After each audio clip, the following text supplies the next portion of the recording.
Olá, pessoal, tudo bem com vocês? Espero em Deus que todos estejam bem. Sejam bem-vindos a mais um podcast. O assunto de hoje é mais um assunto muito interessante e a gente vai abordar de uma maneira que eu não sei se você já viu, mas vai ser um pouco diferente. Vocês já ouviram falar do movimento Carne Santa? Pois bem, olha o título de hoje. O que você provavelmente ainda não sabe sobre o movimento da Carne Santa? Fica conosco até o final desse podcast, que a gente vai, de alguma maneira, tirar todas as dúvidas de vocês, tá bom? Desde já, eu convido vocês para que possam curtir esse vídeo, compartilhar. Se você ainda não é inscrito, se inscreve no nosso canal, ativa o sininho para vocês receberem sempre as notificações e ficar por dentro das novidades desse canal, do canal Missionários. Então, vamos conosco agora, entrar nesse assunto muito importante e antes, vamos orar. Vamos buscar a presença do Senhor Jesus. Então, vamos orar. Oremos. Senhor eterno Deus, em nome do Senhor Jesus Cristo, nós te oramos. Pela misericórdia e graça do Senhor Jesus Cristo, rogamos ao Senhor o auxílio divino do Espírito Santo para nos conceder discernimento espiritual, guiar nossas mentes nas palavras certas, nos ajudar a transmitir da melhor maneira possível esse assunto, ajudar aqueles que irão assistir esse vídeo, esse podcast, a compreender o que o Senhor quer que compreendam. Portanto, meu Senhor, nos pedimos ao Senhor sabedoria para isso.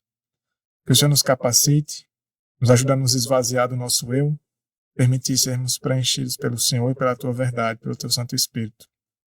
E que o Senhor afaste o mal daqui, que os anjos do Senhor estejam aqui conosco. Que em todas essas coisas, meu Senhor eterno, o Senhor seja honrado e glorificado. Nós te oramos em nome do Senhor Jesus. Amém. Amém. E aqui conosco hoje, mais uma vez, nossos queridos irmãos, o irmão Alan, a irmã Daniele, para compartilhar esse assunto muito importante, tá bom? Vamos à introdução? Então, irmãos, a gente vai conversar um pouco, né, sobre esse assunto do movimento da Carne Santa e as fontes que de onde a gente tirou, né, o estudo, são essas fontes aqui. É o livro Mensagens Escolhidas, volume 2, do Espírito de Profecia. É o capítulo 3, né, caso quem venha assistir não conheça esse assunto, aborda esse assunto nesse capítulo 3. E o livro Mensageiro do Senhor, que é um livro que relata o Espírito de Profecia, um estudo sobre o Espírito de Profecia, um livro tremendo do pastor Herbert Douglas. E tem um artigo aqui em que ele aborda, de maneira resumida, mas o mais interessante desse artigo é que ele usa uma carta de um pastor Stephen Haskell, né? Está nessa imagem aqui, que esse pastor foi enviado para lá, para Indiana, aonde aconteceu, na Associação de Indiana, lá nos Estados Unidos, aonde aconteceu essa situação, que ficou conhecida como Movimento da Carne Santa. E essa carta que o pastor Herbert ele coloca aqui, é uma carta que esse pastor Stephen mandou para Ellen White. Ele relata os principais pontos contraditórios desse movimento. Então, só para vocês terem noção do que a gente vai abordar hoje, veja, e aí você vai ter que ficar até o fim para você entender certas coisas. Iremos abordar os pontos sobre a natureza humana de Cristo, que era um dos pontos contraditórios, a questão de carne santa e a questão de caráter santo, a distinção entre essas duas coisas, o erro que eles cometeram, a questão do tipo de música que fez com que houvesse o êxtase, né, a consciência deles, o juízo deles fossem alterados pelo tipo de música. A gente vai ver qual era o tipo de música que estava sendo conduzida aqui nessa situação, e vocês vão ver o que ela fala, se esse movimento vai ocorrer novamente ou não. desenvolver alguns conselhos do espírito de profecia. A gente vai abordar na Bíblia também o conceito do... Eles dizem que aquele que tinha carne santa não podia mais pecar. E a gente vai ver a questão da impecabilidade, né? E a questão da possibilidade de pecar ou não, e a questão da santidade de caráter. Então, tudo isso é o que a gente vai abordar aqui nesse estudo, né? E no final, a gente vai mostrar uma informação muito interessante que ela orientou aqui, que eu só não vou falar o que é, para que vocês possam acompanhar no final, né? E esse livro, Mensageiro do Senhor, é publicado pela CPB. Esse livro é publicado pela CPB. Tanto ele é outro, antigo, né? Demais. Ele é bem antigo. Caso o pessoal de casa queira adquirir para saber mais sobre o assunto, né?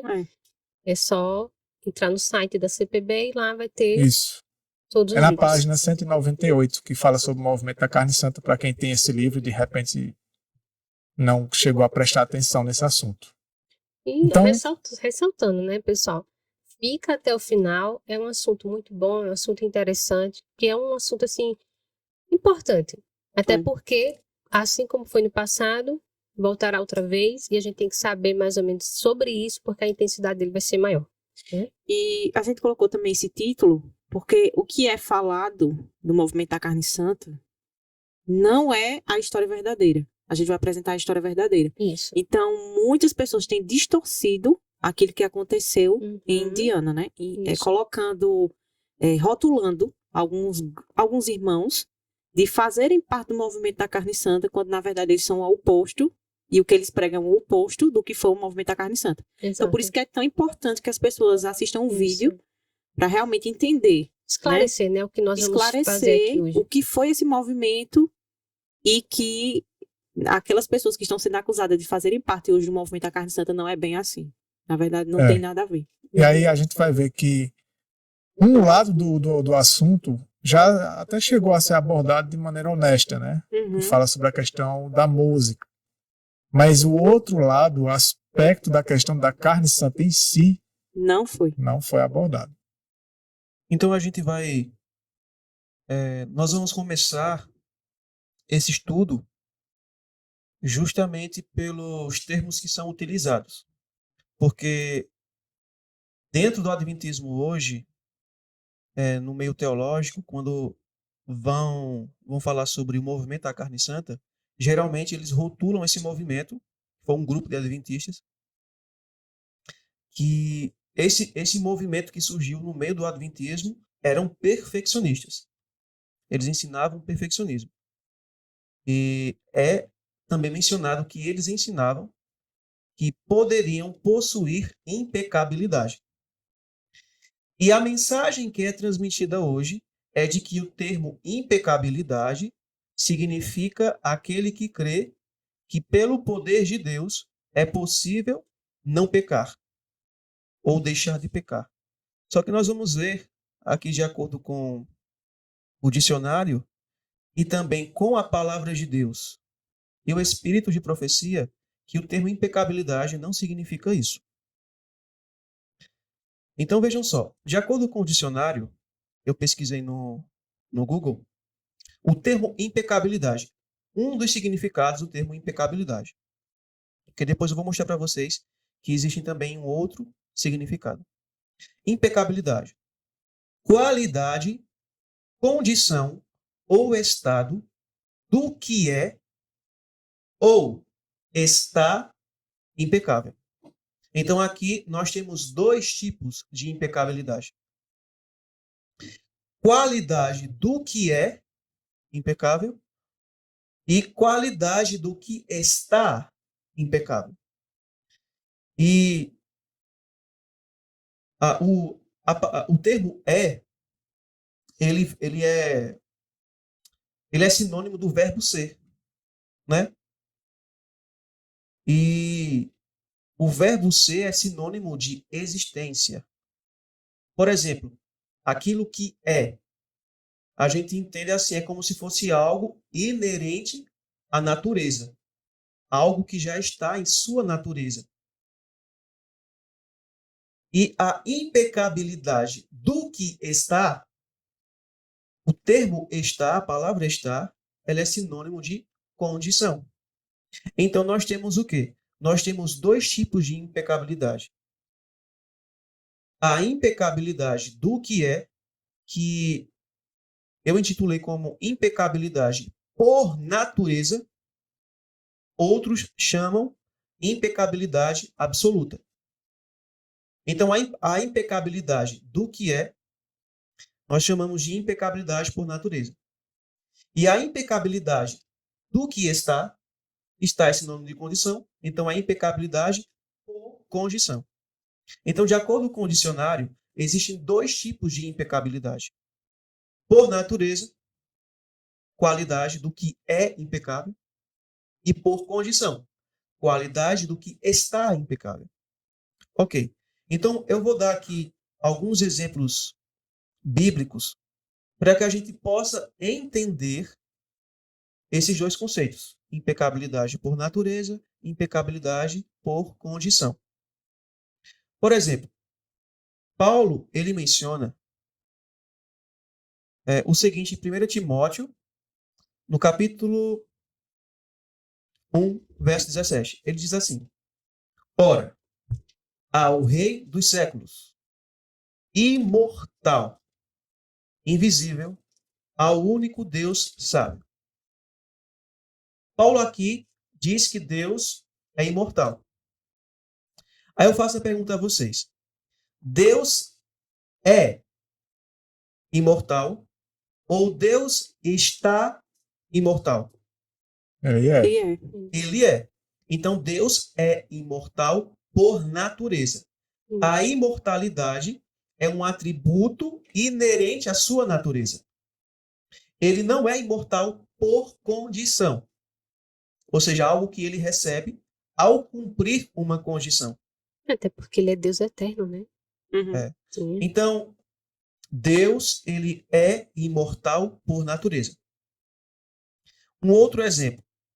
Em 1 João 4,8 diz assim: Aquele que não ama não conhece a Deus, porque Deus é amor. Aí eu pergunto: Deus é amor ou Deus está com amor? Deus é amor. Deus é. Deus é. Então, o amor é um atributo inerente à natureza de Deus. Deus é amor por natureza. Deus não é amor por condição. Por exemplo, nós podemos ser amor, mas é por condição. Se Cristo habitar pela fé no trono do nosso coração. Aí sim. Isso. Vamos para Adão e Eva. Adão e Eva, antes da queda, eram imortais por natureza ou por condição? Por Condição. Por condição. Eles não eram imortais por natureza. Porque, de acordo com 1 Timóteo 6, 15 e 16, Paulo diz assim: o Rei dos Reis e Senhor dos Senhores, o único que possui imortalidade. Então, Deus, a divindade, que é composta por três seres, Pai, Filho e Espírito Santo, eles são os únicos no universo que possuem imortalidade por natureza. Todas as suas criaturas possuem a imortalidade por condição. No caso de Adão e Eva, antes da queda, eles possuíam imortalidade por condição. Qual era a condição? A condição era que eles deveriam obedecer à lei de Deus. Enquanto eles permanecessem fiéis à lei, eles teriam acesso à árvore da vida, comeriam do fruto e seriam revestidos de imortalidade. Ou seja, imortalidade por condição. Do mesmo modo, é com a impecabilidade. Existe a impecabilidade por natureza e existe a impecabilidade por condição. Isso não é ensinado dentro do adventismo por muitos daqueles que vão abordar o tema do movimento da carne santa e que distorcem. Então, existem dois tipos de impecabilidade, por natureza e por condição, de acordo com o dicionário. Então vejam só. O que é impecabilidade por natureza? E quem a possui? Tem um outro significado da palavra impecabilidade que eu encontrei no Infopédia, que diz assim: impecabilidade, impossibilidade física ou moral de cometer qualquer pecado. E eu quero que vocês que estão nos assistindo prestem bastante atenção nesse ponto, porque se você entender esse ponto aqui, ficará mais claro discernir Isso. e distinguir a verdade do erro sobre esse assunto. Impecabilidade significa impossibilidade de pecar. Ou seja, é alguém que possui o atributo inerente à sua natureza, o atributo da impossibilidade de pecar. É alguém que não pode pecar. É impossível que ele peque. Não existe essa possibilidade para ele. Isso é impecabilidade por natureza. E quem possui? Aí vamos para a Escritura. Vamos sair do dicionário e vamos para a Escritura. Tiago 1,13 diz assim: ninguém sendo tentado diga, de Deus sou tentado, porque Deus não pode ser tentado pelo mal e a ninguém tenta. Olha a informação que Tiago traz aqui. Primeiro ponto. Tiago menciona que Deus, que o ser divino, ele não pode ser tentado. Ou seja, é impossível que Deus seja tentado. Deus não sabe o que é ser tentado, porque ele não pode ser tentado. É impossível. Irmão, dá uma ênfase só nesse capítulo e no verso, porque pode ser que o pessoal de casa queira se aprofundar. Tiago, capítulo 1, versículo 13, traz a informação de que Deus não pode ser tentado.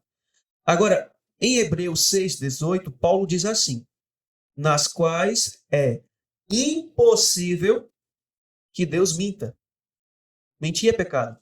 Então é impossível que Deus peque. Isso é impecabilidade por natureza. A impecabilidade por natureza, ela possui dois conceitos.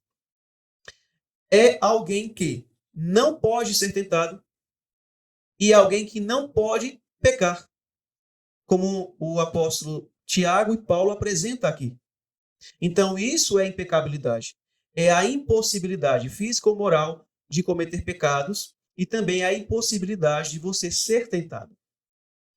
Deus não pode ser tentado e Deus não pode pecar, porque é impossível. Isso é algo inerente à sua natureza.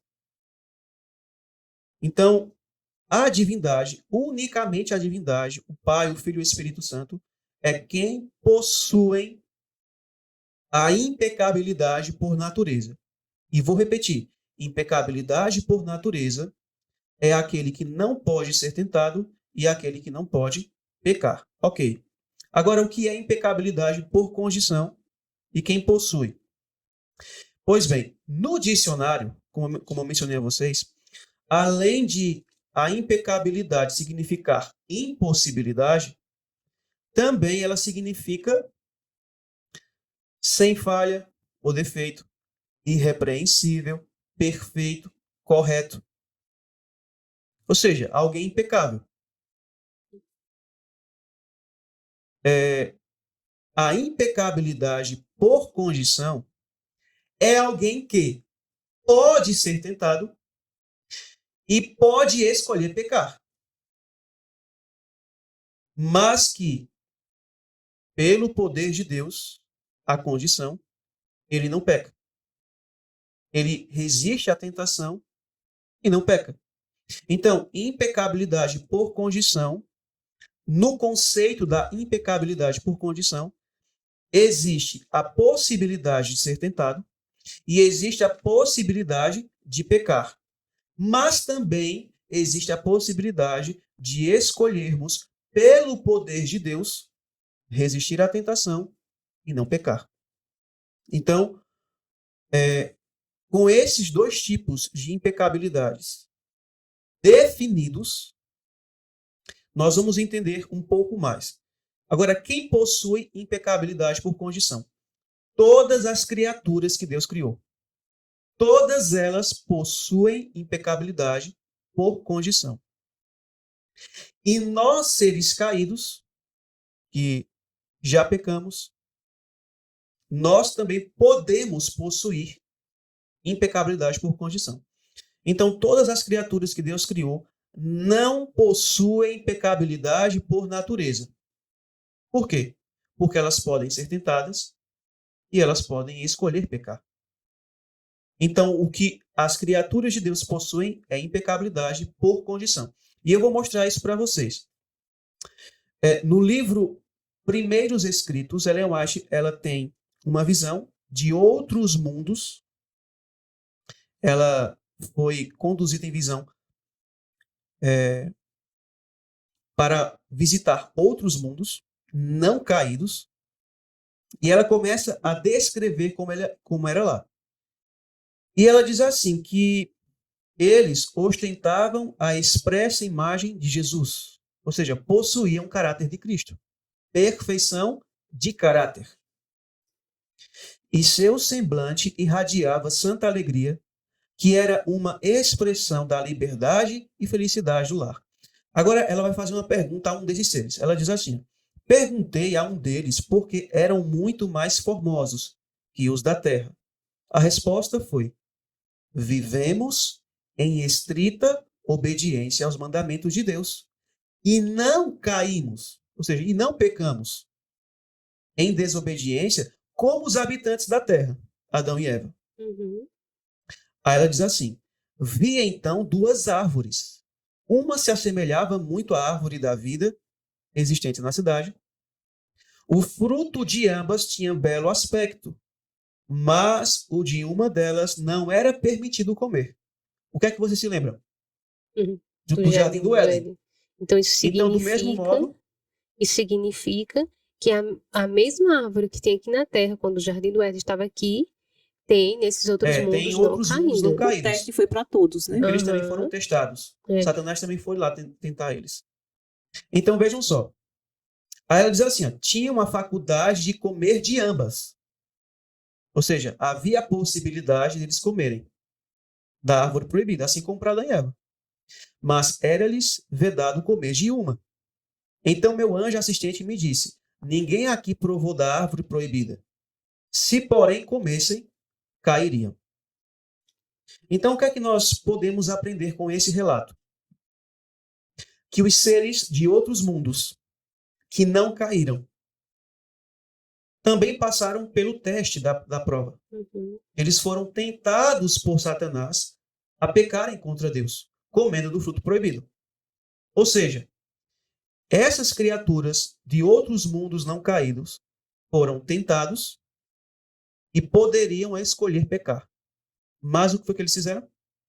Eles resistiram à tentação do inimigo e escolheram não pecar. Então, se eles foram tentados e poderiam escolher pecar, então eles não eram impecáveis por natureza. Eles possuíam impecabilidade por condição, porque podiam ser tentados e podiam escolher pecar. Mas, graças a Deus, eles escolheram não ceder às tentações do inimigo. Uhum. Ok. E Adão e Eva? Será que Adão e Eva eram impecáveis por natureza ou por condição? Sim, a citação que eu li anterior se encontra no livro Primeiros Escritos, página 39 e 40. A citação que eu vou ler agora se encontra em Patriarcas e Profetas, página 20, quinto parágrafo. Falando sobre Adão e Eva. Ellen White diz assim: nossos primeiros pais, se bem que criados inocentes e santos, não foram colocados fora da possibilidade de praticar o mal. Deus os fez como entidades morais, livres, capazes de apreciar a sabedoria e benignidade de seu caráter e a justiça de suas ordens, e com ampla liberdade de prestar obediência ou recusá-la. Então, Adão e Eva não possuíam impecabilidade por natureza. Por quê? Porque era possível eles pecarem, escolher pecar, e era possível eles serem tentados. Tanto é que eles foram tentados e tanto é que escolheram pecar. Então eles eram impecáveis por condição. A condição era obediência à lei. Enquanto obedecessem à lei, eles seriam o quê? Impecáveis. Mas havia a possibilidade de serem tentados e de escolherem pecar. Agora, como foi que surgiu esse conceito do perfeccionismo? O surgimento dele... Antes do irmão, desculpa interromper. É muito bom que as pessoas realmente, de fato, que vai estar em casa assistindo, prestem realmente muita atenção em tudo isso que você falou agora, para que elas possam entender o que é que foi esse movimento, né? O que de fato é o perfeccionismo, isso, né? o ponto-chave está em tudo que o irmão explicou. Porque tem pessoas que, por não entender esse ponto, o que é que está acontecendo? Está tirando conclusões precipitadas com relação a esse assunto. Por isso que está tendo tanta divergência dentro do nosso meio, né? E isso é no que dá você não pesquisar isso. E estudar por si só, Exatamente. com o auxílio do Espírito Santo, mas ficar dependendo dos outros, Isso, do que os outros falam. Agora, como foi que surgiu esse conceito do perfeccionismo? Quem foi que criou ele? A gente sabe que todo erro é criado por Satanás.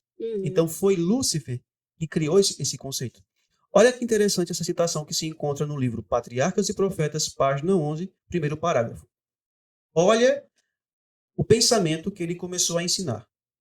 Lúcifer começou a insinuar dúvidas com respeito às leis que governavam os seres celestiais, dando a entender que, conquanto pudessem as leis ser necessárias para os habitantes dos mundos, ou seja, dos mundos não caídos, não necessitavam de tais restrições os anjos, mais elevados por natureza, pois que sua sabedoria era um guia suficiente.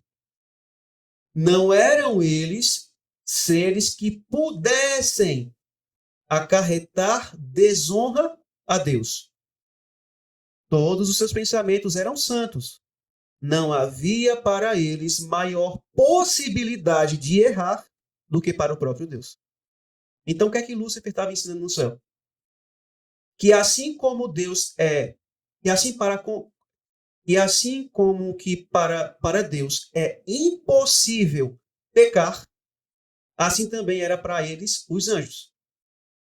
Por isso que ele começou a ensinar que não precisavam obedecer às leis divinas, que eles poderiam seguir a sua própria consciência, porque Lúcifer estava ensinando que eles, os anjos, que eram mais elevados por natureza do que os seres dos mundos não caídos, Lúcifer estava ensinando que eles possuíam impecabilidade por natureza. Como ele mais menciona aqui, o pensamento dele, né?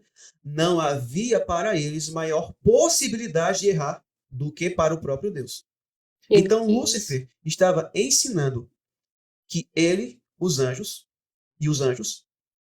eram impecáveis por natureza. Possuíam impecabilidade por natureza. Ou seja, não podiam ser tentados e não podiam pecar. Ele quis colocar os anjos no mesmo grau que Deus, que Deus.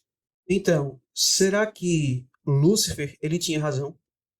Será que ele e os anjos possuíam a mesma impecabilidade que Deus possui? Então vamos para a Escritura.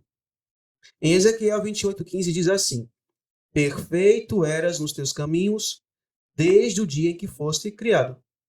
Então percebam que Lúcifer ele possuía perfeição moral, perfeição de caráter. Porém, o texto finaliza: até que se achou iniquidade em ti. Então ele pecou. Se ele pecou, é porque havia a possibilidade dele pecar. Então ele não possuía impecabilidade por natureza. Lúcifer possuía impecabilidade por condição. Todas as criaturas, né? Todas as criaturas. Ele podia ser tentado se houvesse um tentador, que não fosse ele. Ele poderia escolher pecar. E ele não precisou ter uma natureza pecaminosa para pecar, né? Ele possuía a natureza glorificada. Ele não tinha tendências para pecar. E mesmo assim ele pecar. pecou porque ele escolheu pecar. Pecar é uma escolha.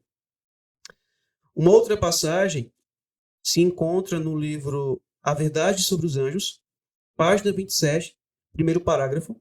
A mensageira do Senhor diz assim, falando sobre Lúcifer. Embora Deus houvesse criado Lúcifer nobre e formoso, e houvesse colocado em posição elevada,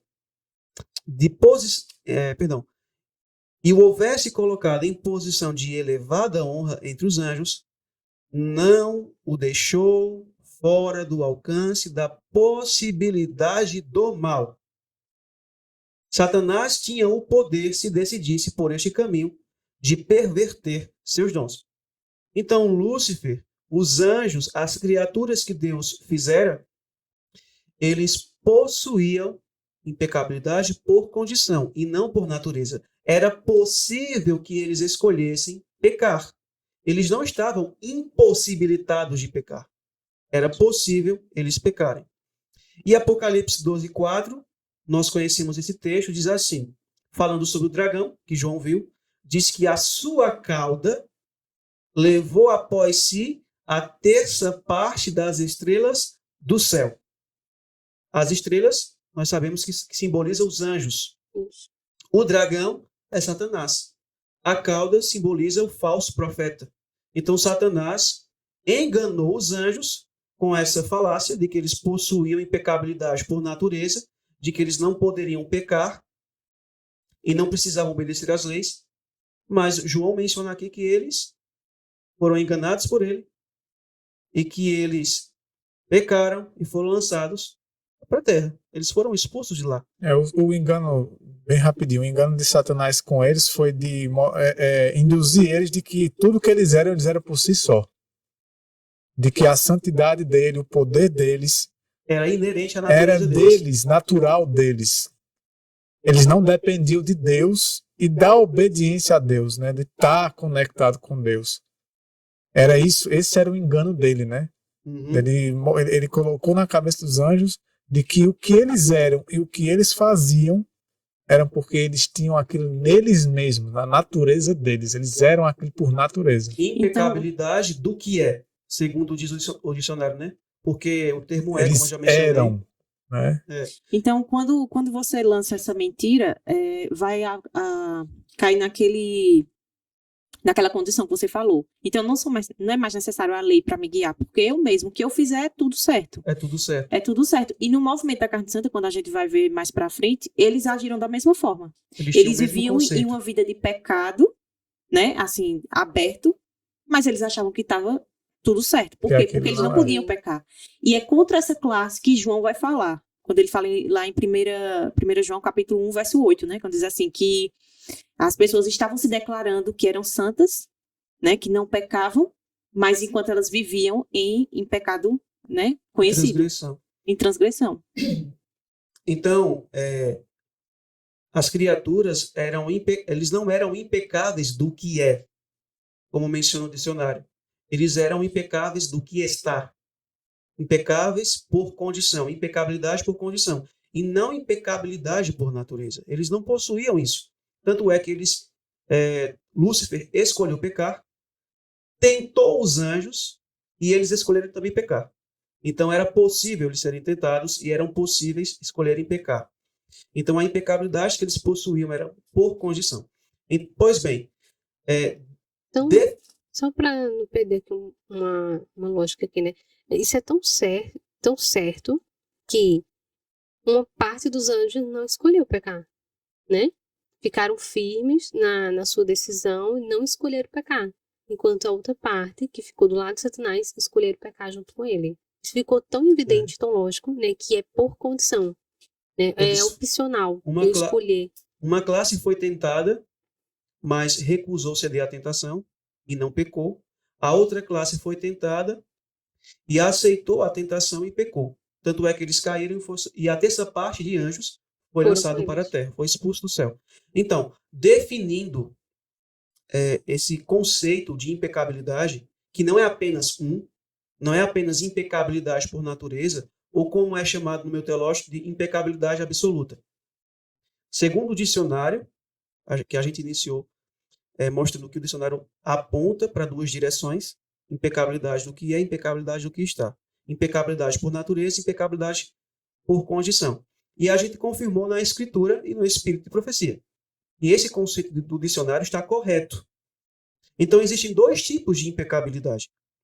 Então, definindo isso, agora nós vamos para o movimento da carne santa. O que é que eles acreditavam? Porque, segundo o que alguns palestrantes e autores adventistas ensinam, é de que o movimento da carne santa, que ensinava o perfeccionismo, acreditava que eles estavam ensinando que, pelo poder de Deus, viveriam sem pecar, deixariam de pecar. Só que não é isso que eles ensinavam. E no livro Mensagens Escolhidas, volume 2, que é justamente esse livro que nós trouxemos aqui, no capítulo 3, né?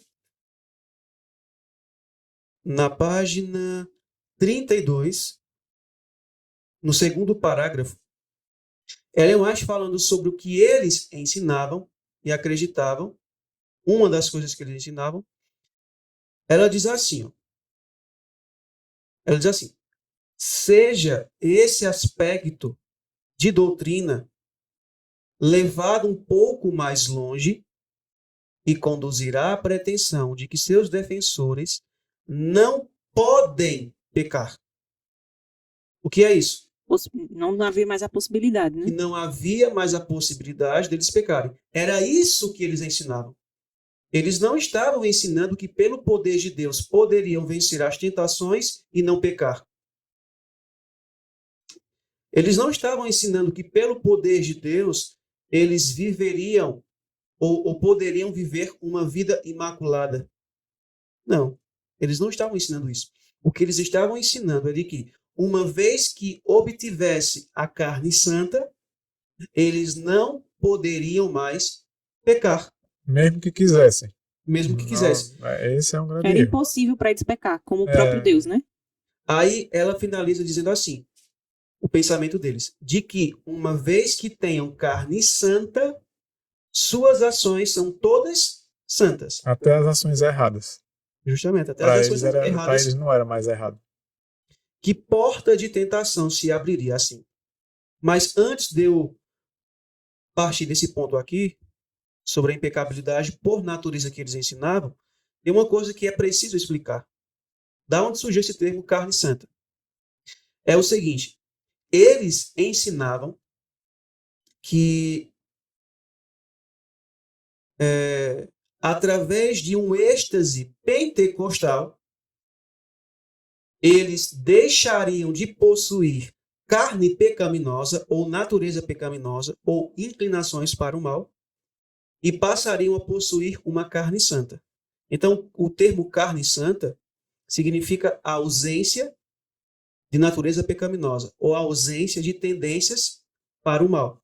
Então, era isso que eles ensinavam, que através desse transe pentecostal, uma vez que eles passassem por esse transe pentecostal, que daqui a pouco Emmanuel vai abordar esse ponto e a gente vai entender como era feito isso, eles ensinavam que, a partir daquele momento, eles possuíam carne santa, não tinham mais carne pecaminosa. E a partir desse momento é que eles não poderiam mais pecar, ou seja, haviam adquirido impecabilidade por natureza, a mesma impecabilidade que Deus possui. E um outro detalhe é de que Ellen White, no livro Reavivamento Verdadeiro, página 46, segundo parágrafo, olha o outro detalhe que ela menciona que eles ensinavam. Homens e mulheres que supunham ser guiados pelo Espírito Santo realizavam reuniões em estado de nudez.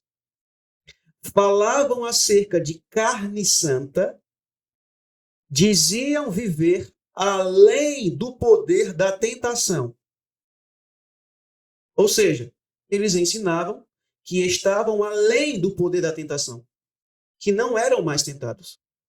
Tanto de forma interior, porque eles não possuíam mais carne pecaminosa, e a carne pecaminosa são as tentações internas, tanto de forma externa, Então, eles ensinavam que não podiam mais ser tentados e que não podiam mais pecar.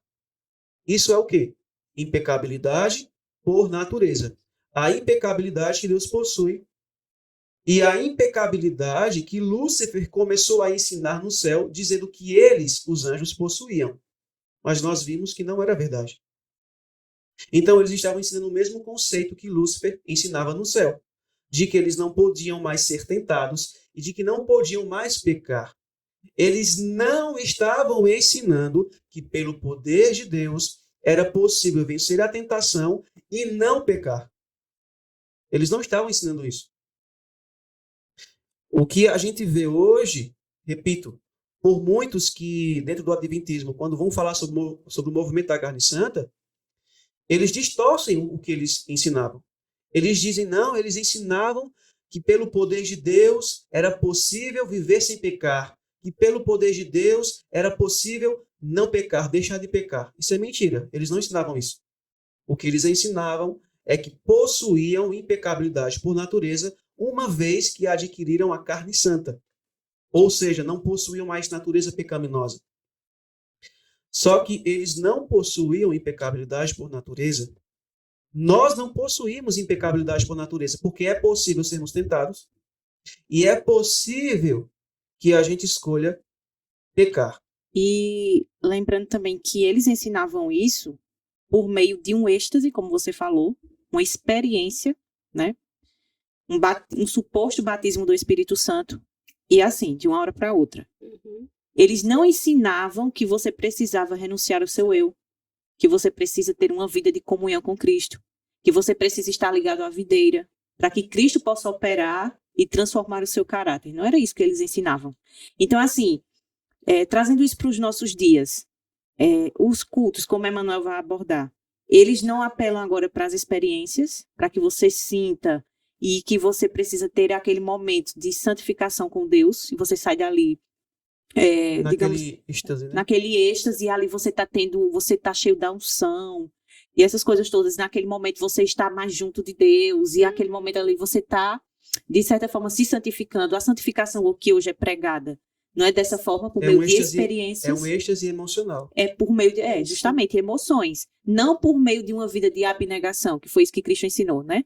Então a gente precisa realmente pontuar isso. Por quê?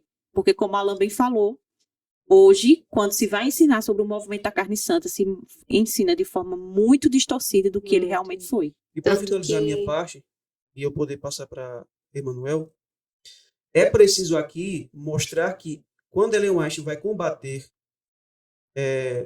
esses erros doutrinários que esses irmãos adventistas estavam ensinando, ela combate a doutrina da carne santa e não a doutrina do caráter santo. Isso. Que é completamente diferente. Muito bom ter pontuado isso aí. E tem uma citação dela que ela diz isso, né? Eu vou ler aqui. No livro Mensagens Escolhidas, volume 2, na página 32, terceiro parágrafo, ela diz assim: e se bem que não possamos pretender perfeição da carne, que era uma outra expressão utilizada por ela, que ela utilizou para se referir à carne santa, e se bem que não possamos pretender perfeição da carne, podemos possuir perfeição cristã da alma. O que é isso? Caráter. Perfeição moral, caráter. Outra citação. Página 32, primeiro parágrafo. Ela diz: o ensino dado com relação ao que é denominado carne santa é um erro. Todos podem obter agora corações puros, ou seja, perfeição de caráter. Isso. Mas não é correto pretender nesta vida possuir carne santa.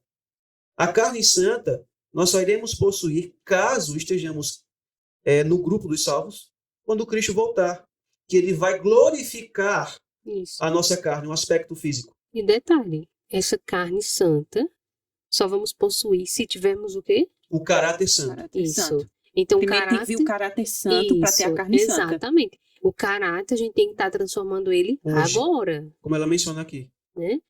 Tem um uma citação dela que ela fala também aqui na página 32, que ela diz assim: quando nos entregamos inteiramente a Deus e cremos plenamente, o sangue de Cristo purifica de todo o pecado. A consciência pode ser libertada da condenação. Pela fé em seu sangue, todos podem ser aperfeiçoados em Cristo Jesus. Graças a Deus por não estarmos lidando com impossibilidades. Ou seja, não é impossível ter um caráter santo. Podemos pretender santificação. É como a Alain bem falou, a impossibilidade é ter a impecabilidade por natureza. Isso é um atributo divino. Só Deus possui. Só, né? Deus Pai, Deus Filho e Deus Espírito Isso daí Santo. é que é perfeccionismo. Isso que é perfeccionismo. Agora, a impecabilidade por condição, como ele bem frisou, nós podemos possuir. Porque é algo que Deus concede a cada um de nós, a todas as suas criaturas, né? Nós perdemos isso. E podemos readquirir. Só mais uma citação. Mensagens Escolhidas, volume 2, página 32, terceiro parágrafo. Ela diz assim: muito se pode fazer para restaurar a imagem moral de Deus no homem, para melhorar as faculdades físicas, mentais e morais. Então, Ellen White não era contra a doutrina bíblica do caráter santo, de buscar adquirir, formar um caráter santo à semelhança do caráter de Cristo. Ellen White estava combatendo a doutrina da carne santa, ou perfeição da carne, que era o conceito de, através de um transe pentecostal, deixar de possuir natureza pecaminosa, adquirir a carne que nós só iremos adquirir na glorificação, caso sejamos salvos. E a partir daquele momento, quando se adquiria a carne santa, eles passavam a possuir impecabilidade por natureza. Não podia ser tentado e não podia mais pecar. Era isso que eles ensinavam. Eles não estavam ensinando que, pelo poder de Deus, poderiam vencer todas as tentações e escolher não pecar. Não era isso que eles ensinavam. O que Ellen White combateu foi esse erro teológico da carne santa. Existem outros erros que eles também ensinavam, que Emmanuel vai mencionar. Ela estava combatendo a doutrina da carne santa e não combatendo a doutrina do caráter santo. Muito pelo contrário, o que ela mais escreveu foi sobre perfeição moral. Isso. E para deixar isso bem claro para o pessoal de casa, ter o caráter santo é possível, né? Às vezes quem torna ser impossível somos nós mesmos. Pelas nossas né? escolhas. Porque tem muitas coisas que são contrárias ao que Deus nos pede, que não é aprovado por Deus, que nós não queremos abandonar. Então isso acontece por quê? Porque nós não queremos fazer o que Deus nos pede, né? E torna ter um caráter santo impossível. Então é nós mesmos que dificultamos a nossa trajetória, a nossa santificação do caráter. Por isso que a profecia ela diz assim, que a impossibilidade de termos um caráter santo e perfeito está em nossas próprias mãos. Se eu não quiser, não alcançarei. É uma escolha. E tem aquela citação que ela diz assim: não vos assenteis na poltrona de Satanás, dizendo que é impossível vencer. Isso, né? Então, quem coloca o ensinamento do ser humano é Satanás. Isso. Agora, assim, irmão, como é que esses irmãos, eles chegavam... Como era esse transe? Era através de quê que eles chegavam nesse transe? Boa pergunta, né? Porque muitos podem se questionar. Mas sim, como é que eles passavam por essa experiência, essa suposta experiência de carne santa? O que é que levavam eles a isso? Bom, primeiro a gente vai analisar aqui no livro Mensageiro do Senhor. Então, aqui no livro Mensageiro do Senhor, como a gente havia mencionado, tem um trecho da carta de um pastor chamado Stephen Haskell, que ele enviou para Ellen White na época, explicando alguns pontos do que ele viu ali. Que diz assim, por volta de 1900, toda a comissão da Associação de Indiana, né, executiva, e quase todos os pastores, interessante isso aqui, veja, viu? Não era uma igreja, uma coisa isolada. Né? Mas não era uma igreja geral. isolada. Esse era uma associação, pastores e tudo, da região ali. Estavam proclamando entusiasticamente que, para serem trasladados, os membros da igreja precisavam passar pela experiência do jardim. recebendo a carne santa que Jesus possuía. Vocês vão entender o que é que ele está querendo dizer. Olha, começou bem interessante. Aí depois dessa experiência, os membros da igreja não estariam mais sujeitos às tentações, é o que a gente já conversou até agora, né? Das tentações interiores, né? E não passariam pela morte. Seriam trasladados. Como isso aconteceria? Eles criam que, quando o Espírito Santo viesse em plenitude, purificaria os membros da igreja, na experiência do jardim, de todos os seus pecados. Então, não só eles teriam a natureza santa, mas até mesmo os pecados que existiam até ali, naquele momento, seriam apagados. Uma igreja purificada estaria, então, preparada para advertir o mundo da volta de Jesus, com o poder do alto clamor. Veja que eles até envolveram esse assunto, né? Na reunião campal de Indiana, realizada em 1900, Stephen Haskell fez o melhor que pôde para anular essa heresia que se estendia por toda a associação. Em uma carta a Ellen White, que na época ainda se achava na Austrália, ele informou, ele dizendo para ela, veja foi que ele disse para ela sobre a conversa dele, ele e outro pastor, né, com esses irmãos dessa associação aí, que estavam envolvidos nessa situação. Emanuel, antes de tu ler, só para explicar para o pessoal, essa campal aí, ela foi realizada no mês de setembro. E foi realizada pelos irmãos lá da Associação de Indiana. Essa campal durou 10 dias. Aí o pastor Stephen Haskell e E.J. Breed, eu acho que é Breed que se pronuncia, eles foram enviados pela Associação Geral para investigar. E eles passaram 10 dias lá, nessa campal, investigando o que eles acreditavam, ouvindo tudo, questionando. Vendo como é que era feita e ensinando o que era correto. Pode ler a carta aí.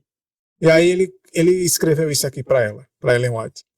Quando declaramos crer, ou seja, quando eles, os pastores que foram enviados para resolver essa situação, declararam para os envolvidos nesse movimento, crer que Cristo nasceu em humanidade caída, eles imaginavam que criamos que Cristo pecou, apesar de havermos declarado nossa posição de maneira tão clara que parecia não haver quem pudesse interpretá-la mal. Ou seja, ele está dizendo aqui que, quando eles falaram que Jesus Cristo nasceu em humanidade caída, igual a nossa, natureza caída, e não carne santa, né? E não carne santa, isso significa o quê? O que é que esse povo cria?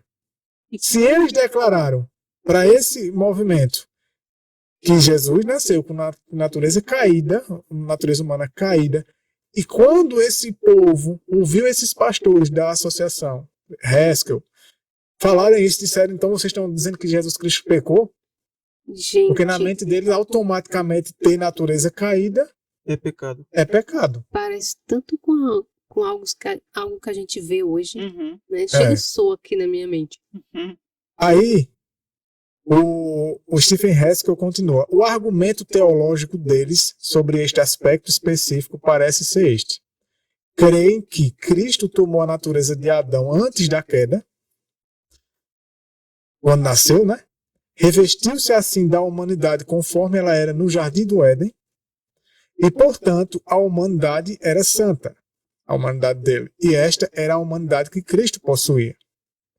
Então, eles acreditavam que Cristo nasceu com a natureza antes da queda, a natureza de Adão e Eva, antes de pecarem. Então, a gente já vê... Uma carne não pecaminosa, mas uma carne santa. Então, a gente já vê a primeira contradição daquilo que é ensinado hoje. Que aqueles que creem que Cristo veio com a natureza após, né, o pecado, natureza caída, pregam carne santa. Quando na verdade é o quê? É o contrário. É o contrário. Aqueles que acreditavam que fizeram o movimento da carne santa, eles acreditavam que Cristo tinha a natureza de Adão antes da queda. É. A primeira mentira, né? A primeira.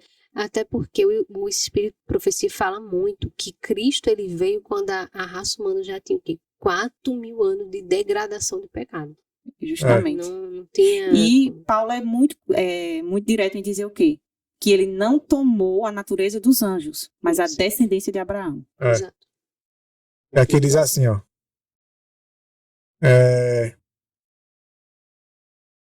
E agora, dizem eles, chegou para nós o tempo determinado para nos tornarmos santos, naquele sentido, e depois termos a fé para a transladação e nunca mais morrermos. Então, a experiência do jardim que eles mencionam aqui é que agora o Espírito Santo veio sobre eles e transformou a natureza deles igual a que Jesus Cristo, segundo eles, né, como eles acreditavam, tinha, que era a natureza de Adão antes da queda. E agora eles tinham a natureza santa, natureza sem tendências para o pecado. Então, e essa era a premissa deles, né? É. Então, Emanuel, a premissa deles, desses irmãos adventistas lá de Indiana, que faziam parte desse movimento da carne santa, a premissa deles para ensinarem essa falsa teologia da carne santa era a crença de que Jesus havia assumido a natureza de Adão antes da queda. Nasceu com ela. Ou seja, Cristo, ele não nasceu com a natureza pós-queda, com carne decaída, carne pecaminosa. Então, era por isso que eles criaram essa outra doutrina. E o registro histórico menciona que o pastor adventista, que era um pastor evangelista, que levou essa doutrina da carne santa, se chamava S.S. Davis. Foi ele quem trouxe essa heresia para esse povo. Porque ele acreditava que Cristo não possuía carne pecaminosa, a natureza de Adão depois da queda, mas sim antes da queda. E daí partiu-se essa premissa. E eles começaram a ensinar esse erro, de que poderiam também possuir a carne santa que Cristo teve. Com qual propósito? Se ele não pecou, então se a gente possui essa natureza, a gente também não vai pecar. Uhum. E ainda bem que tu falaste desse ponto, porque existem, infelizmente, né, existem adventistas que ensinam que Jesus ele não podia ser tentado e nem podia pecar. Não, mas Jesus não podia ser tentado nem podia pecar. Aí por quê? Porque ele era Deus. Só que Jesus não possuía apenas a natureza divina. Ele possuía a natureza humana. Então, como Deus, ele não podia ser tentado nem podia pecar. Mas como homem, ele poderia ser tentado e podia pecar. Como Deus, possuía impecabilidade por natureza. Como homem, possuía impecabilidade por condição. Uhum. É aqueles assim, ó. As outras falsas doutrinas. Essa leitura todinha está na página 198 e 199 do livro Mensageiro do Senhor. As falsas doutrinas que Haskell e outros denunciaram desse movimento, que esse movimento da carne santa estava acreditando, pregando, se envolvendo, né? A concessão do Espírito Santo era, antes de tudo, mediante manifestações físicas e milagres, em vez de mediante a preparação do caráter para o serviço de Deus. Olha que interessante. Para eles, ser cheio, ser batizado do Espírito Santo, receber o Espírito Santo, para que isso fosse provado, para que isso fosse evidente, a prova de que você havia recebido, você sido batizado pelo Espírito Santo, era através de manifestações físicas, êxtase, né, choro, cair no chão, pular, dançar, bater palma, né, se mexer, e milagres ali, ao invés da preparação do caráter, porque esse é o propósito principal do Espírito Santo, né? Preparar o caráter humano. Outro ponto, segundo ponto, que esse movimento pregava, o perfeccionismo. entendido como carne santa, que é o que a gente já abordou até agora, no sentido de não ser capaz de pecar, porque nenhuma tentação surgia mais de dentro deles. Porque Adão e Eva não tinham tentações interiores, né? Eles Eram diziam também que exteriores, né? E aí eles diziam que por Cristo ter nascido com a mesma natureza de Adão e Eva antes da queda, então Cristo também não tinha tentações exteriores. E isso era a teoria deles. E era essa natureza agora que eles tinham recebido, nessa manifestação que aconteceu, a natureza Que não santa, tinha mais pecados carne interiores. santa. É isso que é o que. Outro ponto, Jesus nasceu com carne não pecaminosa.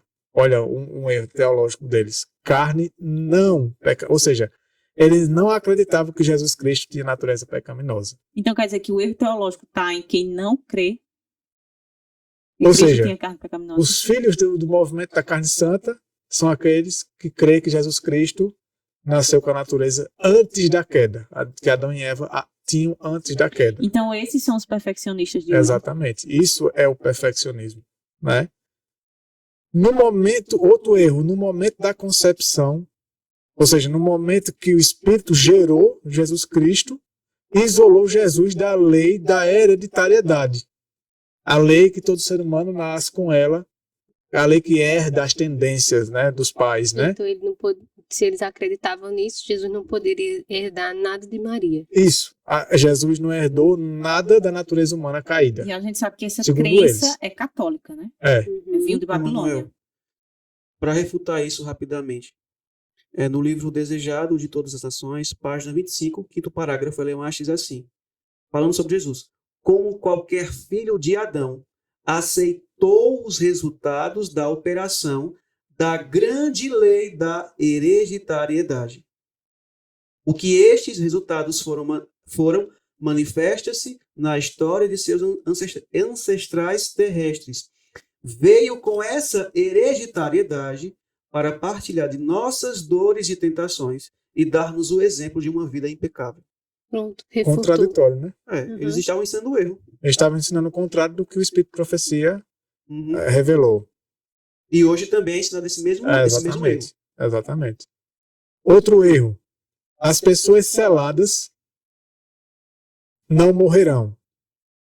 E as pessoas seladas recebem cura tanto física como espiritual. Essas pessoas seladas aqui nessa ocasião, né? Eles estavam falando. As seladas que, segundo eles, receberam a carne santa. Isso. Não é as seladas mencionadas na Escritura. Não está falando do selo de Deus. Né? Porque, de fato, os 144 mil seladas não vão morrer. Isso é certo. Mas está falando dos selados. Por quê? Para eles, a lógica era, se receber natureza santa, carne santa, agora eles estão selados já. E, consequentemente, não vão morrer. Aí, aqui é um ponto interessante. Aí eu pergunto, o pessoal dessa época ainda continua vivo? Não, todos morreram. Todos morreram, né? Pois é, se não O que está vivo é o ensino deles, né? O ensino E deles fortemente, continua. infelizmente. De maneira sutil e com alterações, né? Mas as coisas base, né? piores mantiveram, né? Aí diz assim, ó, a respeito dessas doutrinas, Ellen White declarou na reunião de nomeações da Associação de Indiana em Indianápolis, em 5 de maio de 1901. Não há, isso foi o que ela disse, um fio de verdade em todo o tecido. Ou seja, não tem nada de verdade nisso que esse movimento pregou, ensinou e viveu. Então quer dizer, se ela disse que não há um fio de verdade, então quer dizer que é mentira que Cristo tinha a natureza de Adão antes da queda. Exatamente. Se não há um fio de verdade, então é tudo. Exatamente. Tudo mentira. Esse é um aspecto, né, desse movimento aqui. Né? Esse é um aspecto. E outra coisa que a gente vai abordar, tá? Continuando, né, no livro Mensagens Escolhidas, vocês já leram várias partes, a gente vai abordar agora um outro aspecto. O outro aspecto o que levava eles a possuírem a carne santa. O que facilitou para o povo cair nesse engano. Cair nessa jogada. O que preparou o terreno. Ou seja, o que preparou o coração e a mente deles para eles receberem esse ensino, aceitarem e se deixarem ser possuído por esse espírito que estava ali. Porque isso foi uma possessão generalizada ali, né? O que abriu a alma deles, a mente deles, o coração deles, para que esse poder dominasse eles tão facilmente? Não foi só o falar para eles isso, né? Existia algo Que eles sentiram. que eles experimentaram, sentiram, que abriu a mente deles a tal forma que o que foi falado foi recebido com tanto êxtase, tanto entusiasmo, Com tanto agrado. que aquilo causou um efeito catastrófico para eles naquele momento, né? Aí vamos entender o que foi. Os elementos, né? Olha só, na página 35 de Mensagens Escolhidas, volume 2, diz assim: a maneira por que têm sido dirigidas as reuniões em Indiana, com barulho e confusão, não as recomendam a espíritos refletidos e inteligentes. Nada existe nessas demonstrações que convença o mundo de que possuímos a verdade. Mero ruído e gritos não são sinal de santificação ou da descida do Espírito Santo. Vossas desenfreadas demonstrações só criam desagrado no espírito dos incrédulos. Detalhes aqui, vamos lá. Barulho, confusão, ruídos e gritos. Veja, você já foi, para quem já foi, né? Não vou perguntar. Eu já fui para shows. Já fui do mundo e já fui para muitos shows, né? Eu costumava ir para show de rock. Barulho, confusão, ruídos e gritos era o que mais tinha. Eu já fui para shows. Geralmente os shows de rock que eu ia não eram shows de rock pesado. Eu devo ter ido para alguns, mas a maioria eram de rock mais leve, né? Rock pop. E ali as pessoas, elas não estavam, como você vê nos filmes por aí, com possessão, babando, se jogando no chão, se debatendo, o olho virando. Não. Elas estavam gritando, estavam pulando, batendo palma e dançando, né, digamos assim. Mas elas estavam, até certo ponto, conscientes. Algumas bêbadas, outras não. Mas tinha gente que não estava, tinha gente que não bebia e estava ali, naquele êxtase. Não era necessário para a pessoa, porque eu bebia, mas tinha show. Teve um show mesmo que eu fui, que eu coloquei na minha cabeça, nesse show eu não bebo, porque era de uma banda que eu amava demais, eu idolatrava. Eu digo, nesse show eu quero estar são, consciente mesmo, eu quero aproveitar bastante esse show. Mas eu não coloquei um pingo de bebida alcoólica na minha boca. Eu só bebi água e pouca, para nem ir no banheiro. Isso Eu passei é o show fanático inteiro. pela banda. Eu passei o show inteiro consciente assim, né? Eu achava que estava consciente só porque eu não tinha bebido. Porém, a música, o ritmo, as luzes, era um show muito cheio de luzes. O ritmo não era rock pesado. Para o mundo, eu falo por experiência própria, para o mundo, é uma música agradável, né? Não é um rock muito popular, de uma banda muito popular. E tem outras pessoas igual a eu, um amigo meu mesmo que foi comigo, ele não bebeu nada. Mas a gente não conseguia ficar parado, a gente gritava, a gente pulava, batia palma, e a gente estava ali envolvido naquilo ali. Mesmo sem bebida alcoólica, sem droga, sem nada. E aí eu pergunto a você, o que foi que causou tudo isso na gente? Música. Será que foi droga? Não, não foi porque eu não estava drogado. Não foi bebida porque eu não tinha bebido. Nem eu, nem meu amigo. Inclusive, ele nem bebia. Eu ainda bebi, mas nesse show não. Mas ele nem bebia de jeito nenhum. Não, o próprio ritmo, a própria música, as luzes, que eu estou fazendo assim, porque as luzes faziam assim. Nossa. Sabe aquela luz que apaga rápido e acende rápido e fica aquele no tempo? ritmo da música, Camon. As luzes o ritmo da música, a batida muito forte. Podia ser, a gente via pessoas que não eram nem tão fã da banda, né? A gente conheceu gente que estava ali porque gostava de ir para qualquer show. Não, eu conheço. Mas quando a gente olhava para a pessoa, ela estava lá pulando, nem bebendo estava. Porque nesse tipo de show assim, internacional, o povo prefere não beber muito, né? Para aproveitar, né? Tá pagando caro. Mas por que a pessoa entrava nesse êxtase? Muito fácil. A música. O ritmo da música. A batida. Eu garanto a você que as músicas dessa banda, o mesmo estilo instrumental dela, você encontra em centenas e milhares de músicas gospel de hoje. Inclusive Muito. adventista, né? Quando eu ouço, que eu era roqueiro, eu curtia muito essas bandas, principalmente essa que eu tô falando, quando eu ouço algumas músicas evangélicas, guitarra, bateria, aquela fusão que leva a lembrar o rock, me vem logo essas bandas. Eu não consigo nem me focar na música, me vem na memória a banda, porque era o que eu gostava. E quando você tá no local que tem isso, agora imagina, Ellen White diz que a gente tem que sair das cidades por conta dos ruídos e barulhos das cidades, né? Mas imagina que você dissesse, não, mas eu moro num local isolado, eu não escuto muito barulhos e ruídos, mas eu vou de vez em quando no centro. Aí eu pergunto a você, no centro tá tendo, toda vez que eu vou no centro tá tendo show de rock, show de forró? Não. Não. Em todo lugar que eu passo tá tendo música? Não. Tem um lugar que tem lugar que não, né?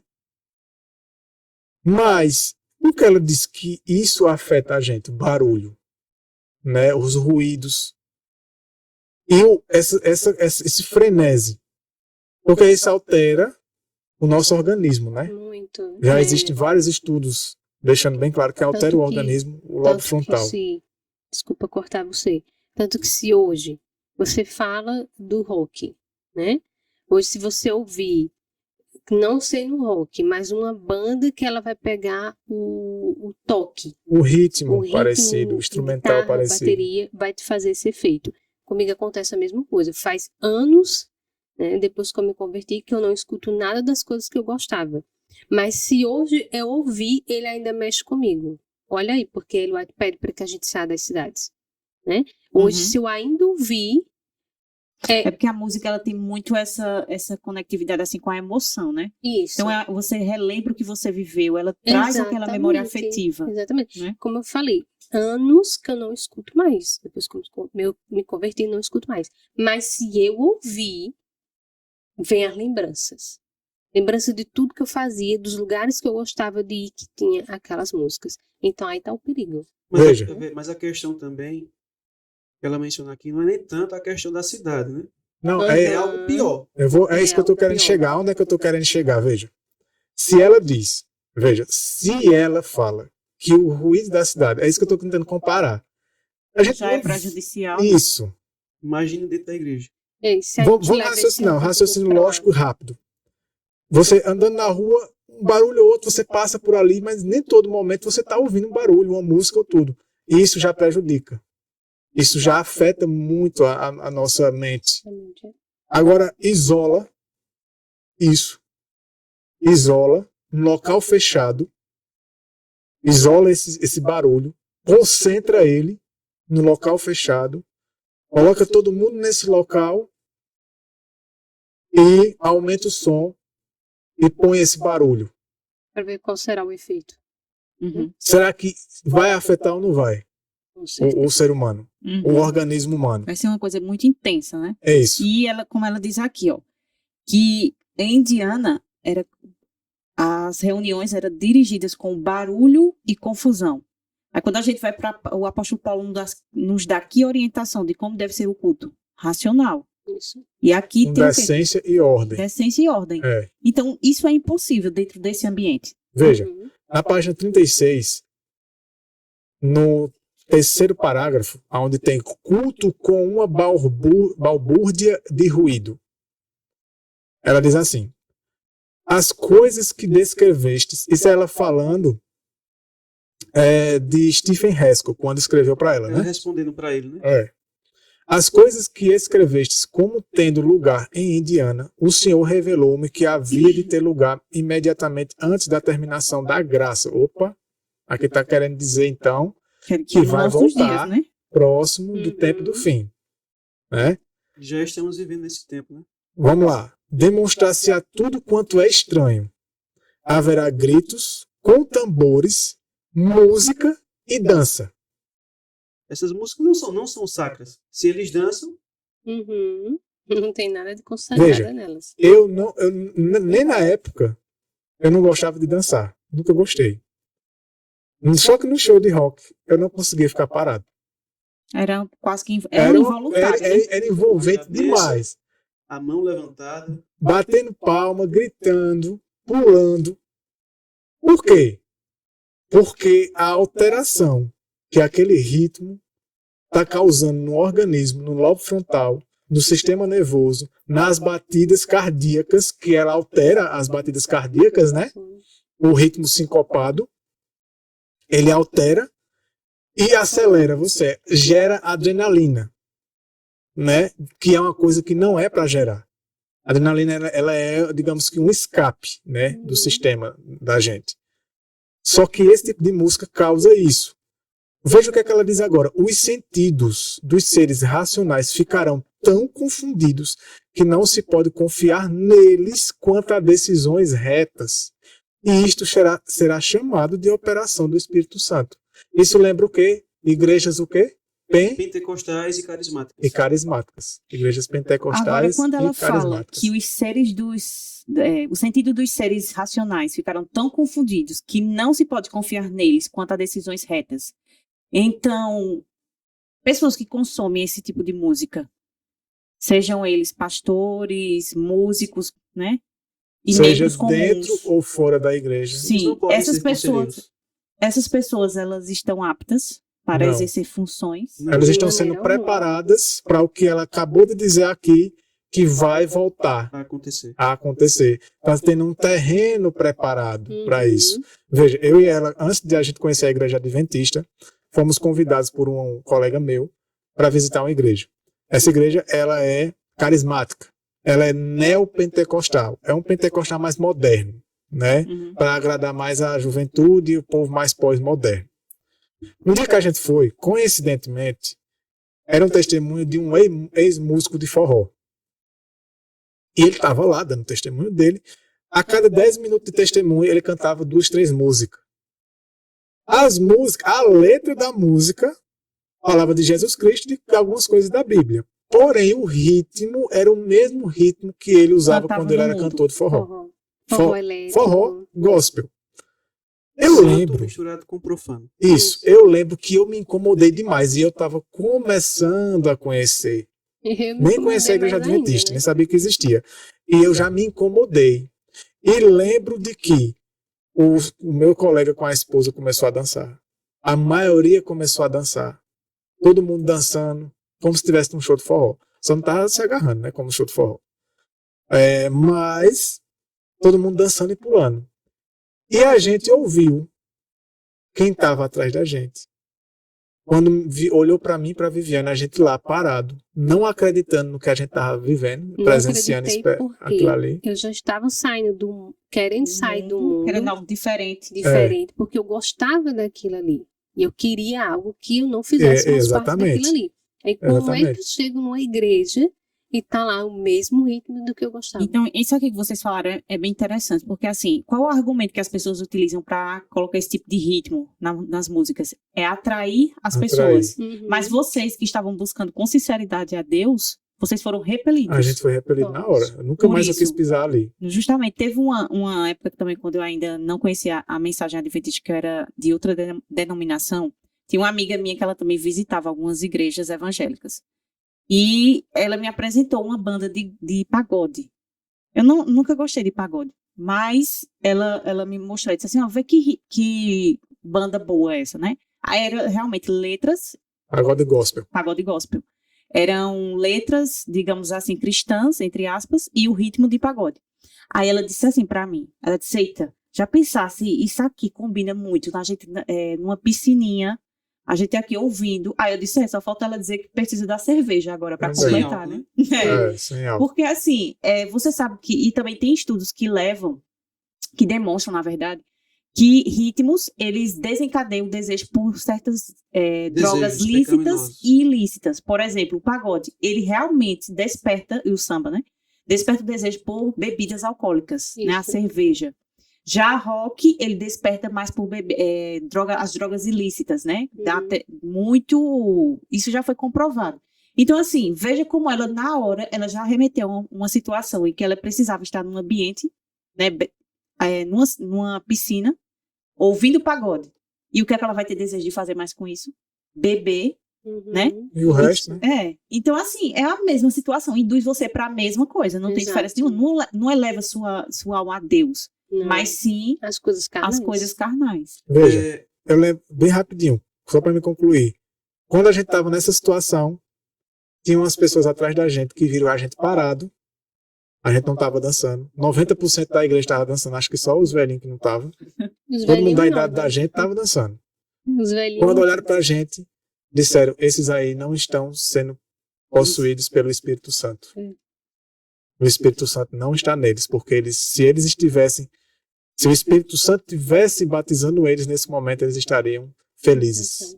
E o interessante é que em nenhuma parte da Escritura, todas aquelas pessoas que receberam o Espírito Santo de fato, o poder dele, nenhuma delas caíram, pularam, dançaram, gritaram e ficaram rodopiando. Exato. Não existe isso. E é interessante que esse argumento que é utilizado, é para atrair as pessoas.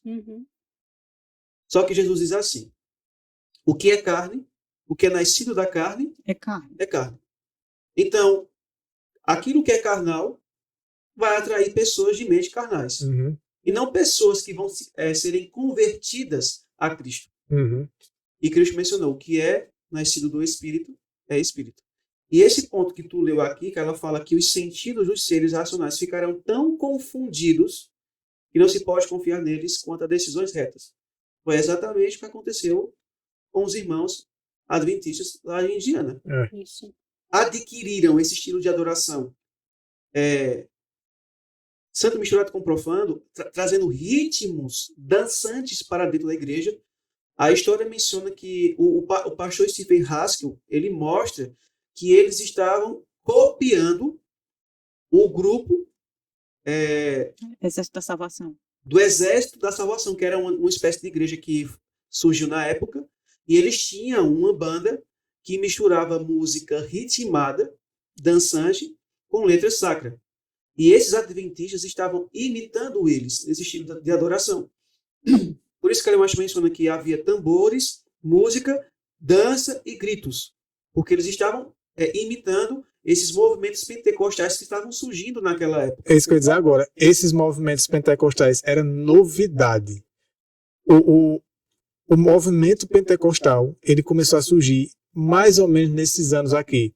No final de 1888, 1889, 1900, 1901. Coincidentemente, foi o primeiro adventista que tentou trazer a novidade das igrejas, das filhas de Babilônia, para dentro da igreja. Era essa a novidade. Qual era a novidade? Além da doutrina errada, Satanás colocou na mente deles: pregar a doutrina errada não é suficiente. Eu tenho que preparar o caminho para eles aceitarem. Você tem que preparar o coração deles para receber. E como que vai preparar?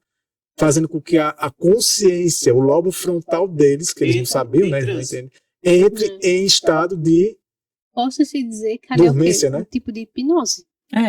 Isso. Estavam fazendo com ele através daquelas músicas. Como eles estavam ali só emoção, então tudo que fosse colocado para eles, eles iam absorver e não ia ter um senso crítico com aquela doutrina que estava sendo colocada. Ela plantada. menciona que ela profetizando o que vai acontecer em nossos dias, que já está acontecendo, os sentidos ficarão confundidos.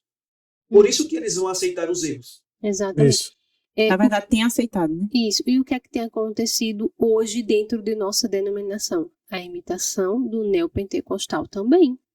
Tá? Idêntico. Então, a gente vê aqui, dizendo assim, ó, no último parágrafo da página 36. O Espírito Santo nunca se revela por tais métodos. Ela mencionou tambores. Vale lembrar que a bateria não existia na época. Era o que tem na bateria, só que era tudo separado. Né? A percussão era separada. A bateria é um ajuntamento desses tambores. A bateria, ela mescla tudo. Ela fundiu. Ela é pior ainda, todos os tambores. É pior ainda. Música e dança. Né? E ela diz, esses elementos, isso significa, vamos ser sinceros e honestos, que a igreja não usava esses elementos. Esses instrumentos dela não usava. E nunca foi repreendida pelo Espírito de Profecia por usar uma música sacra constantemente.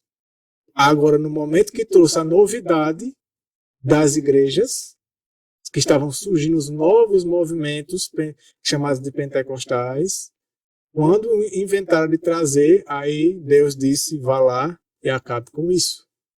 Né? Ele diz, o Espírito Santo nunca se revela por tais métodos, em tal balbúrdia de ruído. Né? Então, aonde a gente vê barulho, porque algumas pessoas vão querer, vamos fazer o seguinte, faça uma comparação. Eu que gostava muito de ouvir rock, chegou um tempo, do tempo que eu comecei a ouvir rock, até perto de quando eu fui, antes de me conhecer Viviane, gradualmente, eu já não aguentava ouvir mais ritmos muito lentos. Eu sempre queria algo mais e mais e mais agitado. Eletrizante, né? Já não me satisfazia. Eu queria algo mais, queria mais agitado. É igual uma vez... É um viciado. Isso. É igual uma vez um pastor disse assim, que na família dele tinha um parente que sempre que eles visitavam ele no começo, vamos dizer, nas primeiras visitas, eles usavam uma certa quantidade de pimenta. Nas outras visitas, aumentava a quantidade de pimenta. Até que chegou um ponto, a gente estava usando tanta pimenta, que essa pessoa perguntou para ele assim, rapaz, isso não faz mal não. Ele disse, olha, eu já não sentia mais gosto nenhum, não fazia mais efeito nenhum aquela quantidade que eu comia. Então eu estou aumentando porque é para sentir o gosto. Porque chega uma hora que o corpo vai se acostumando e vai ficando viciado e vai querendo mais.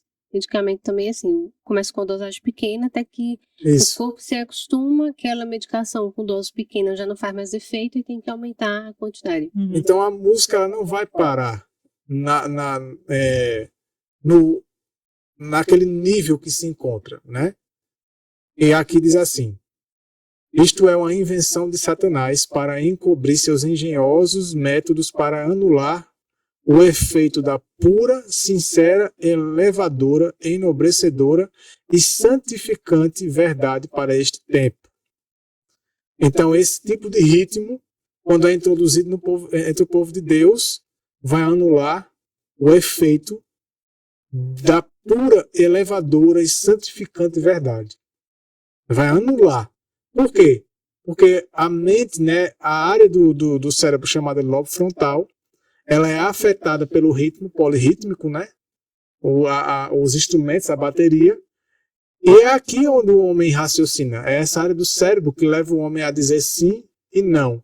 A dizer isso está certo, isso não está. E a batida polirrítmica, o ritmo que é ali. E pior ainda se tiver luzes, né? Fazendo esses... Pior ainda se tiver... Aí é que altera mais ainda. É como se anestesiasse, inibisse a razão. Não é por isso também. Você está usando aí o exemplo das luzes. E eu vou dar só um exemplo assim, bem rapidinho, não está saindo do contexto, mas vai ajudar também a entender. Quando a gente assiste algum filme, ele também não tem essa função? É porque as cenas passam rápido demais. Baixa e o cérebro dele não foi criado para isso. As luzes nos shows fazem. Esse mesmo efeito. Esse jogo de luz, né, que vai se apagando e acendendo rapidamente, mudando de cor rapidamente. As cenas de filme, de série, de videogame, que muda muito rápido, o cérebro não aguenta. E essa área do cérebro, que é a área racional do cérebro, o juízo, né, É como se ela fosse desativada. Ela não Isso. suporta, né? E ela entra em estado de Anestesiada. Fica É, em de estado repouso. alfa, para se preservar, né? ela entra em estado de repouso, né? E aí é Porque nesse senão ela não momento que suporta. Satanás ele pode tomar posse da pessoa. Satanás ele Exatamente. pode lançar Por quê? qualquer coisa ali Por que ele pode tomar posse? Porque aí é nesse momento que a pessoa não vai ter o santo juízo de tomar a Baixa a decisão. guarda, né? Isso, vai tomar decisões por a emoção do momento que está ali. Né? Agora vamos raciocinar comigo. Numa época, um povo altamente conservador não tinha televisão, não tinha esse tipo de música. Isso era novidade. Era tão novidade que assim que começou, Deus já vem alertando ela antes, né? Ellen White mostrou a visão antes, bem antes. E assim que começou, que ficaram sabendo, já foram correndo para parar com aquilo ali. Dá um basta, né? Para dar um basta. Numa época em que a mente deles era excessivamente menos bombardeada Que hoje.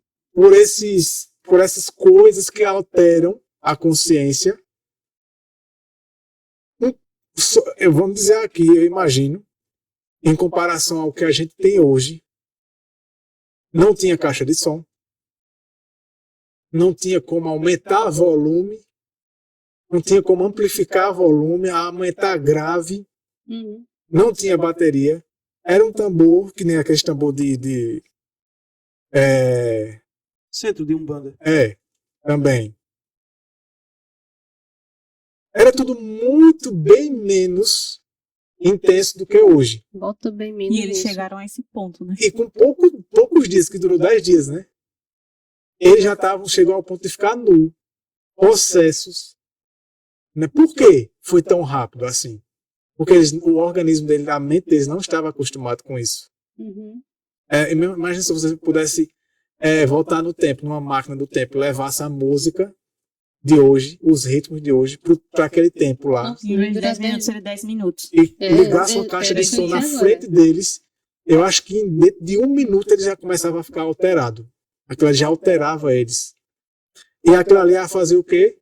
O lobo frontal é igual a um segurança de um banco, né? Enquanto está o segurança do banco lá, em sã consciência, só entra quem ele vistoria, faz a vistoria ali, ele olha, se ele vê que é um indivíduo perigoso, ele não deixa entrar. Agora, ou tirou, ou botou o segurança para dormir, entra qualquer coisa, qualquer um entra. Assim é o lobo frontal, botou para dormir, anulou ele, inibiu ele, o que Satanás colocar, aí ela diz assim, ó, é melhor nunca ter o culto do Senhor misturado com música, esse tipo de música, né? Porque para eles era estranha essa música. A música deles era sacra, eram instrumentos leves que não alteravam a consciência, mas ela estava falando desse músicas ritmadas com dança, tambores, né? Batidas e tudo. É melhor nunca ter culto do Senhor misturado com música do que usar instrumentos músicos para fazer a obra que foi me apresentada em janeiro último ser introduzida em nossas reuniões. Ou seja, é melhor ter um culto sem música se for usar esse tipo de música. É isso que ela está dizendo. Se é para usar esse tipo de música com esse tipo de ritmo, é melhor o culto ser sem música nenhuma. Só cantando. Só cantando. E ela diz, a verdade para este tempo não necessita nada dessa espécie em sua obra de converter almas. Uma balbúrdia de barulho choca os sentidos e perverte aquilo que devidamente dirigido seria uma bênção. As forças das instrumentalidades satânicas misturam-se com o alarido do barulho para ter um carnaval, e isto é chamado de operação do Espírito Santo. Tem um texto aqui, se vocês acharem aí na leitura de vocês, pode estar marcado, que ela fala que os demônios iriam se misturar, iriam estar no meio deles como homens. Qual é a parte, irmão? Diz assim... É em qual página? A Página 37? 37, que diz assim, repeticiar a história do passado. Não entrarei em toda a penosa história. Aí no segundo parágrafo que ela fala aqui. Sim, eu estou vendo aqui. Isso. Que ela diz que vai se repetir, né? Essa história vai se repetir. E ela diz, a história do passado se repetiria. Foi mostrada a ela. Senti-me grandemente aflita. Fui instruída a dizer que nessas demonstrações acham-se presentes demônios em forma de homens, trabalhando com todo o engenho que Satanás pode empregar para tornar a verdade desagradável às pessoas sensatas. Com esse tipo de ritmo dentro da igreja, a verdade, quando ela é transmitida de maneira pura e fiel, as pessoas não se agradam. Rejeita ela de imediato. Rejeitam. Por quê? Porque elas agora foram acostumadas a um culto experimental, sensorial, emocional, que trabalha mais o sentimentalismo, mexe com o organismo dela, altera a consciência dela e prepara o coração e a mente dela para receber mensagens enganosas, agradáveis.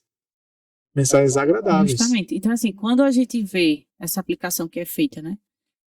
Por que muitas vezes as pessoas acham chato, né, o culto ou a pregação, não para ela não tem poder algum, porque ela realmente é uma pessoa que foi hiperestimulada. Uhum. Então, assim, quando a gente fazendo essa comparação de novo com o alimento, muitas vezes quando a gente vai apresentar a reforma de saúde, né, a dieta vegetariana estrita, a pessoa diz assim, mas eu vou comer só isso não tem prazer. Por quê?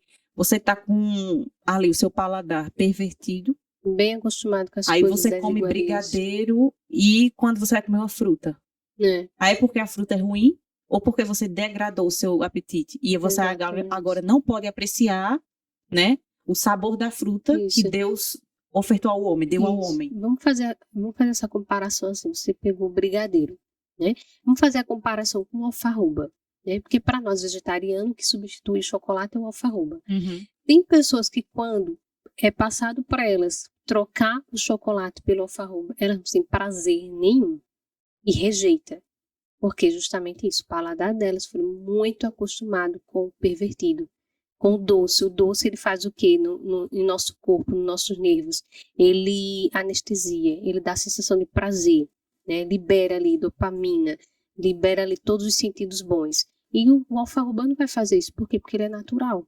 Né? Então, para elas é o quê? É mais gostoso o chocolate. É a mesma coisa que está acontecendo hoje. Então, trazendo esse exemplo para o culto, para a adoração de Deus, esse tipo de culto com ritmos, com batidas, que altera a consciência, libera dopamina, libera adrenalina, causa uma boa sensação no momento, a pessoa se sente extremamente bem ali naquele momento. Feliz, a alegre. presença de trabalhando Deus, muito com... aquele homem está sendo ungido por Deus. Isso. O culto hoje foi muito emocionante.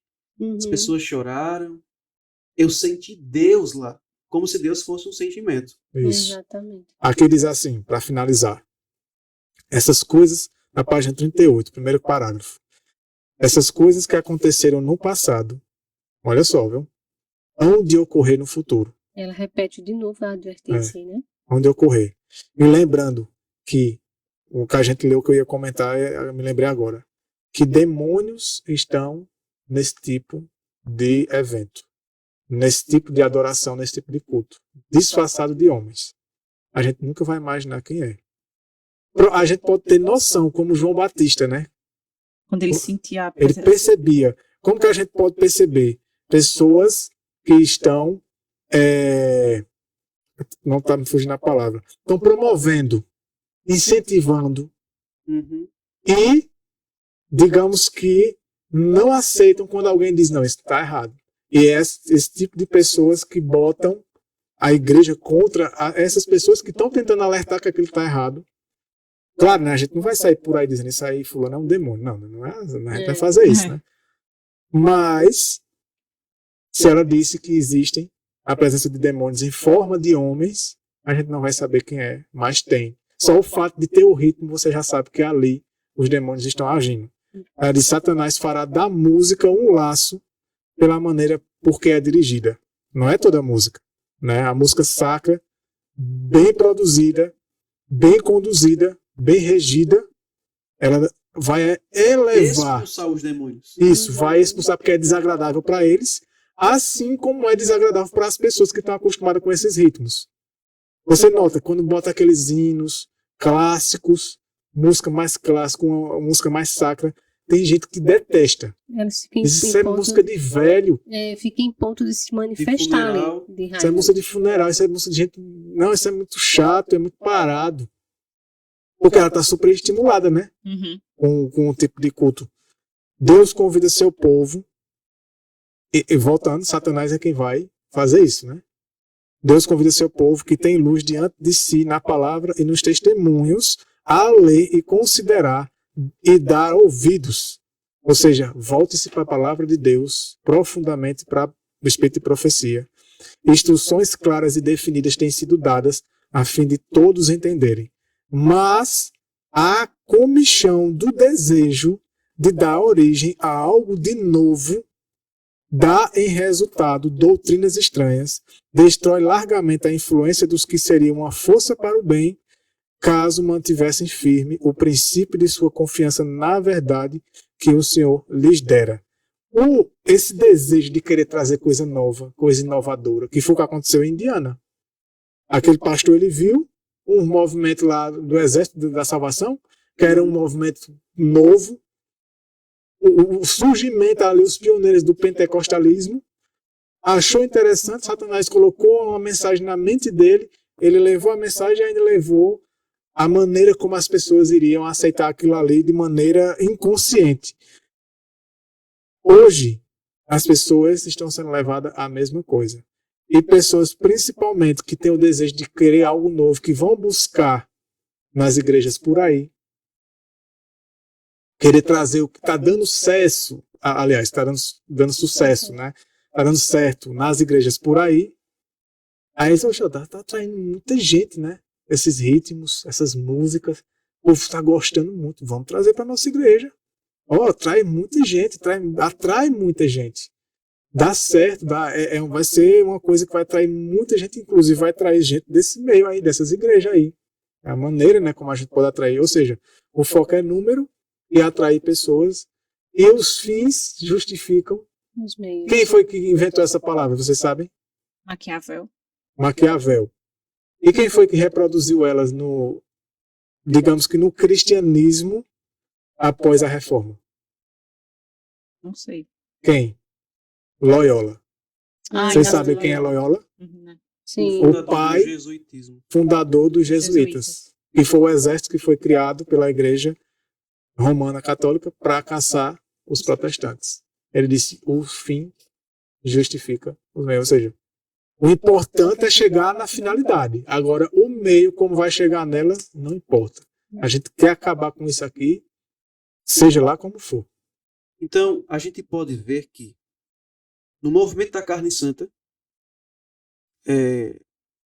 eles acreditavam que Jesus possuía a carne de Adão antes da queda. Por isso, eles passaram a acreditar que, através dessas demonstrações físicas e experiências sensoriais, emocionais, através desse estilo de música pentecostal, carismática, ritmada, dançante, uma vez que eles entravam em transe, eles ali estavam obtendo a mesma carne que eles acreditavam que Cristo possuía, que era a carne santa. E nisso havia outras falsas doutrinas, como você leu aí nesse livro publicado pela CPB, né? Então não era apenas essa questão da carne santa, havia também a questão relacionada à natureza humana de Cristo, a concepção deles do que era pecado, porque eles acreditavam que natureza pecaminosa era pecado, por isso que eles acreditavam que Cristo não tinha carne caída, não veio com a natureza de Adão depois da queda. Eles ensinavam que Cristo não tinha carne pecaminosa. Eles começaram a aceitar esse novo pentecostalismo, né, através da música, a mistura de ritmos, de músicas ritmadas, pegavam a letra sacra, falava sobre Cristo, e pegavam o ritmo mundano, misturava, trazia isso, tinha toda essa balbúrdia, confusão, êxtase pentecostal, caíam, recebiam a tal carne santa, recebiam entre aspas, né, que era uma falsa teologia e diziam que já estavam ali com impecabilidade por natureza. Ou seja, não podiam mais ser tentados e nem podiam mais pecar. Eles eram como Deus. Eles tinham a natureza, tinha esse atributo da impecabilidade por natureza, como Deus o possui, eles também tinham. E a gente já viu que isso é um erro. Não podemos possuir impecabilidade por natureza, mas por condição. Então, isso sim são erros do perfeccionismo que se levantou na época de Ellen White. Aí, quando a gente vem para hoje, aí tem a teologia de que Cristo veio com a natureza de Adão antes da queda, que a carne pecaminosa é pecado, que só iremos deixar de pecar quando Cristo voltar, que ele transformar a nossa carne. Muitos também acreditam que quando Cristo glorificar os remidos, é ali que o caráter vai ser transformado. E que ele deixa de pecar naquele momento, instantaneamente. Justamente. Só que isso não é verdade. O caráter tem que ser transformado hoje. O que é verdade é que a carne pecaminosa só vai ser erradicada naquele dia. Daqueles que hoje possuírem um caráter santo, semelhante ao de Cristo.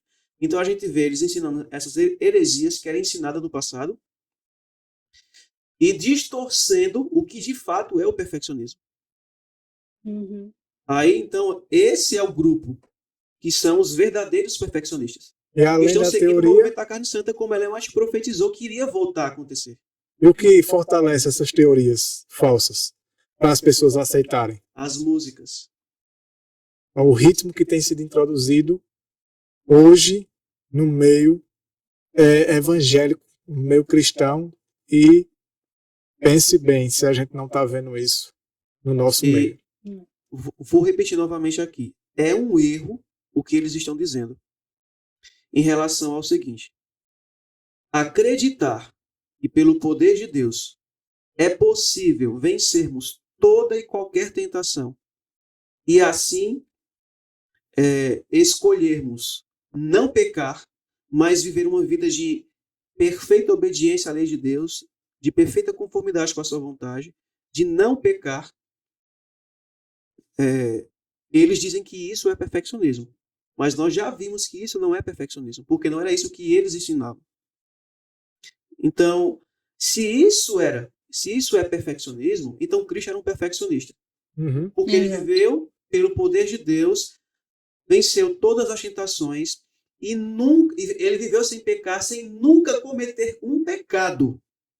Então ele era um perfeccionista. Pelo poder de Deus ele viveu. Então ele fazia parte do movimento da carne santa. Se a gente for pensar assim. Se a gente for pensar desse jeito. Né? E veja, só para finalizar. Lembra de Daniel, dos amigos dele, na estátua? Que ali foi erigido, que fosse adorado aquela estátua? O que foi que conduziu, facilitou a adoração as pessoas a induzir aquilo ali? Havia o que naquela... Foi dito assim, quando ouvires o som da música, né? Quando ouvires, então deveria se prostrar para adorar quando a imagem. Aí tinha todo tipo de instrumento, né? Naquela música. Aquela ocasião, ela representa o que vai ser novamente no fim do tempo, quando vier o decreto dominical. Então o povo vai estar sendo preparado por conta que o seu coração... Babilônia está promovendo isso. Esse tipo de adoração... Está preparando o coração dos adoradores, né? Vem de Babilônia. E todo aquele que beber desse vinho vai ser enganado. Vai receber a marca da besta e vai se voltar contra o remanescente fiel. Então a gente recomenda vídeos, a série de vídeos Dilema da Distração, de Christian Berdal. Muito boa. A gente recomenda os vídeos sobre música do evangelista Leandro Dalla. A gente recomenda também os vídeos sobre o que a música, principalmente polirrítmica, ela causa no corpo, o efeito que ela causa, do Dr. Hélio Potin, né? O Daniel Spencer também tem alguns vídeos sobre música também, né? Todos Os os 5 quatro sentidos. são adventistas. Todos eles são 5 sentidos, adventistas. né? Com a série dele Daniel que ele fala. Spencer é 5 sentidos. A gente poderia colocar na descrição do vídeo, né? Eu vou Sim, colocar na pra ficar descrição mais do fácil, vídeo. né? Para o pessoal de casa poder assistir. Colocar. Tem um livro também de Ellen White, que é Música e a Sua Influência na Vida do Cristão, que também seria bom estudar esse livro. Isso. Ele tem esse livro gratuito. Tem um livro que Leandro Dalla também escreveu, que é A Música no Tempo do Fim. Ele doa o livro gratuitamente. A única coisa que a pessoa precisa pagar É o frete. é o frete. Então, é muito bom esse livro. Esses livros, né? Então é isso. Esse foi o movimento da carne santa, né? E suas consequências e o que ela disse que aconteceria novamente. E que a gente já está presenciando e que vai se intensificar e muito. Não vai parar no que está, né? Exato. Então a gente encerra por aqui esse assunto. Apesar que esse assunto ainda dá para se abranger muita coisa, mas que aqueles que possam chegar até o final desse vídeo possam sentir o desejo de estudar mais. Vale a pena. Exatamente. E eu deixo para vocês aí de casa a grande questão. Gostou desse assunto?